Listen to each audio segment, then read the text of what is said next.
ప్రపంచంలో వేగంగా మార్పులు జరుగుతున్నాయి. అయితే భారత్ గత 3 దశాబ్దాల నుంచి అభివృద్ధి చెందుతున్న దేశంగానే నిలబడింది. అభివృద్ధి చెందిన దేశంగా మారే సమయం చేతికి వచ్చిన రాజకీయ నాయకుల చేతకానితనం, ముందు చూపు లేని నిర్ణయాలతో దేశం 10 ఏళ్లు వెనకబడింది. గత 30 ఏళ్ల నుంచి ఇదే వరుస. కానీ దేశానికి అవసరమైన నిర్ణయాలు కాకుండా ప్రతిదీ రాజకీయం, ఓట్ల కోణంలో చూడటంతో మనం మరింత వెనుకబడిపోయాం. ఈ మాత్రమైనా మనం ముందుకు వేస్తున్నామంటే దేశ యువత స్వశక్తితో అవకాశాలను అందిపించుకుంటోంది. పడుకుంటూ లేస్తూ ముందుకు సాగుతున్నాం.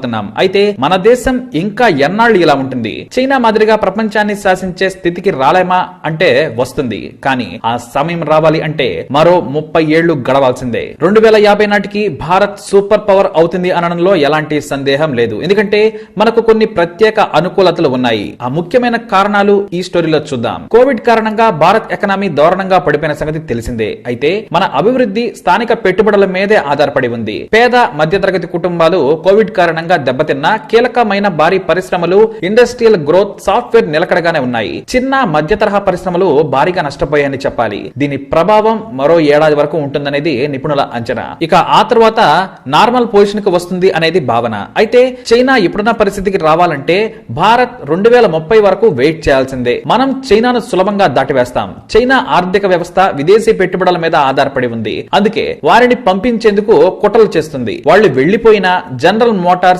సిస్కో, బోయింగ్ లాంటి పరిశ్రమలు చైనా నుంచి తరలిపోతాయి. అందులో సందేహమే లేదు. చైనా ఇక అభివృద్ధి చెందడానికి మార్గం లేదు, వనరులు లేవు. కానీ భారత్ కు అభివృద్ధి చెందడానికి పారిశ్రామిక విధంగా కూడా చాలా స్కోప్ ఉంది. ఖచ్చితంగా 2031 నుంచి చైనా అభివృద్ధి మందగిస్తోంది. ఆ దశను భారత్ దాటిపోతుందనేది అమెరికా ఓ అంచనా ఎప్పుడో వేసేసింది. 2050 నాటికి ప్రపంచంలోనే రెండో అతిపెద్ద ఎకానమీ అవుతుందని, దానితో పాటే శాస్త్ర సాంకేతిక రంగాల్లో కొత్త పుంతలు తొక్కుతుందని భావిస్తూ ఉన్నారు. ఇక ఆర్థిక వ్యవస్థతో పాటు సైన్స్ అండ్ టెక్నాలజీ, ఇది చాలా ముఖ్యం. సైన్స్ అండ్ టెక్నాలజీ లేకుండా మూఢనమ్మకాలు, పురాతన ఆచారాలతో ముందుకు సాగలేం. సాఫ్ట్వేర్ లో ప్రపంచాన్ని శాసించే స్థితిలో ఉన్న భారత్ ఇతర సాంకేతిక పరిజ్ఞానంలో ఇంకా ముందుకు వెళ్ళాలి. ఖచ్చితంగా రాబోయే రోజుల్లో భారత్ ప్రపంచానికి మంచి సాంకేతికతను, జ్ఞానాన్ని అందిస్తుంది అనడంలో సందేహమే లేదు. ఇప్పుడు చైనాలో వ్యాక్యూమ్ ని భారత్ అందిపుచ్చుకోవాలి. ఎందుకంటే అపారమైన మానవ వనరులు భారత్ సొంతం. రీసెర్చ్ అండ్ డెవలప్మెంట్ లో భారత్ మరింత ముందుకు సాగాల్సి ఉంటుంది. ఇప్పటికే సాఫ్ట్వేర్, ఫార్మా విషయంలో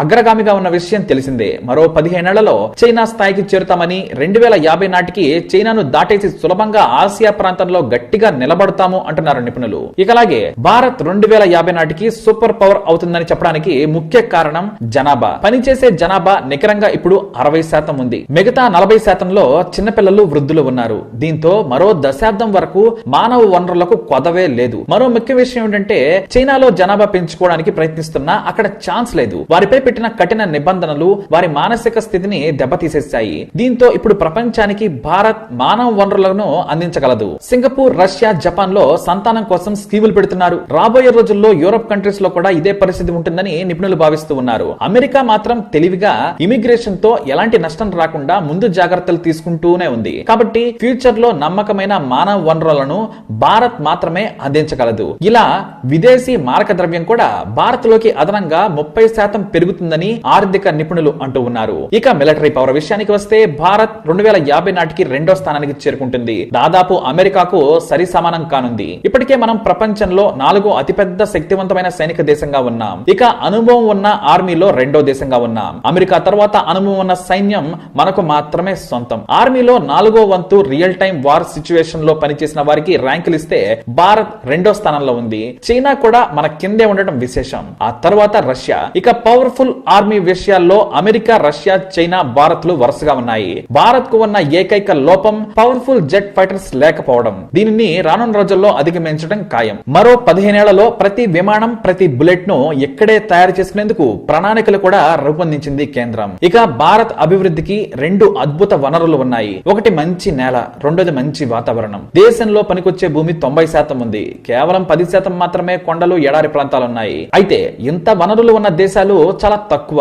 అమెరికా, రష్యా సహా చాలా యూరప్ దేశాలు చలికాలం వస్తే మంచుతో కప్పబడి ఉంటాయి. చైనాకు మంచు తీవ్రత తక్కువగా ఉన్న మ్యాంగోలియా కొండలు ప్రాంతాలు, ఎడారి ప్రాంతాలు ఎక్కువ. అందుకే దేశ జనాభాకు సరిపడా భూమి లేదని టిబెట్ నుంచి తైవాన్ వరకు ఆక్రమించుకునే ప్లాన్ చేస్తోంది చైనా. కానీ భారత్ కు మాత్రం 3 సీజన్లు పర్ఫెక్ట్ గా ఉంటాయి. అయితే యుద్ధాలు లేకుండా నిలకడగా ఉన్న దేశం మాత్రమే అభివృద్ధి సాధిస్తుంది. భవిష్యత్తులో చైనాకు పోటీ కావడం ఖాయం. దాటిపోవడం పెరిగిపోవడం సంగతి అటు ఉంచితే చైనా పక్కలో బల్లెంగా మనం మాత్రమే ఉంటాం. మనం పెరిగే కొద్దీ చైనాకు భయం పెరుగుతుంది. అందుకే కోవిడ్ లాంటి పరిస్థితులలో ఇంకా ముంచాలని సరిహద్దు ప్రాంతాల్లో ఉద్రిక్తతలు పెంచే ప్రయత్నం చేస్తోంది చైనా ప్రపంచాన్ని కోవిడ్ కొరల్లో చుట్టి తమ దేశంలో ప్రజాస్వామ్యం లేదు కాబట్టి జనాలను చంపైనా అభివృద్ధి చేసుకోవడమే డ్రాగన్ కుట్ర ఫలితం. కానీ మనం చైనాను ఎదుర్కోగలం కాబట్టి రాబోయే రోజుల్లో ఒక్క యుద్ధం కూడా చేయకుండా ఉంటేనే 2050 నాటికి భారత్ ప్రపంచాన్ని శాసించే స్థాయికి చేరుతుంది, చేరుకోగలం కూడా. ఇలా ప్రతి ఒక్క విషయంలో ముందుకు సాగితే